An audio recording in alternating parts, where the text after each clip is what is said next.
Never say anything a kid can say. That single goal is the driving force behind modern, effective math instruction.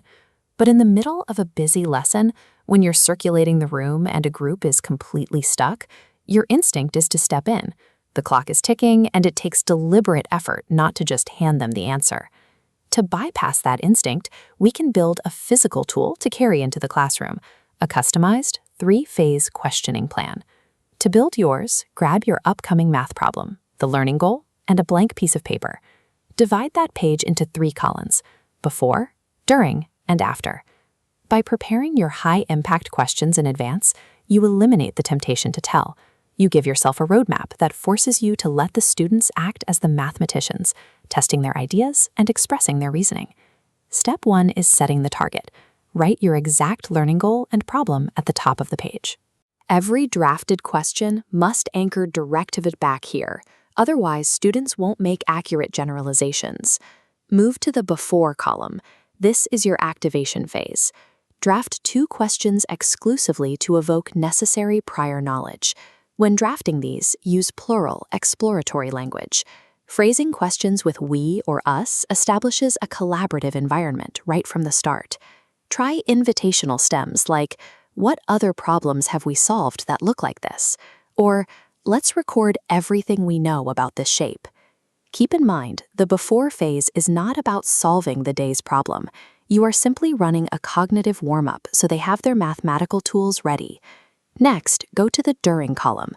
Draft questions that anticipate roadblocks and ask students to clarify their reasoning. Strip out qualifiers like easy or hard to keep the phrasing strictly neutral. Now, write 2 behavioral commands in large letters: listen first and wait 3 seconds. Less confident students need time to formulate their thoughts into words. If you jump in too quickly, you risk inadvertently giving them the next step. The during phase tests your restraint. These visual cues remind you to facilitate discovery instead of rescuing a group from productive struggle. Finally, move to the after column. This is your consolidation phase. Draft 2 questions that force students to synthesize what they just learned and compare their solutions with the rest of the class. This chart details specific prompts you can use to help students reflect on their work. You can ask them directly, "What changes did you have to make to solve the problem?" And this list outlines alternative prompts to help them retell their strategies. Ask them to clearly list, "What strategy did you use?" or "What were the exact steps involved?" With the page full, it is time for the final critical step, the question audit. Review your entire plan and eliminate any closed questions. A closed question stunts communication by asking for a single right answer, like "What is 4 plus 6?" You want open questions that encourage a variety of approaches, like "Is there another way to make 10?" To guarantee a question is open, ensure it has 3 required anatomical parts: an invitation to think, a specific cognitive process verb, and a concrete topic. When selecting your cognitive process verb, aim high on Bloom's taxonomy. Words like evaluate, justify, predict, and infer require the student to actively communicate their thinking. Let's run the audit on a flawed question. Instead of the rhetorical "Doesn't a square have 4 sides?" you apply the 3 parts. As you consider the shapes you made, evaluate the relationship between the side lengths. The audit removes passive, compliant agreement from your lesson. It ensures every prompt on your page demands high-level cognitive processing. Your plan is complete. You now have a strategic, tailored physical tool built exactly for tomorrow's problem. You have eliminated the guesswork.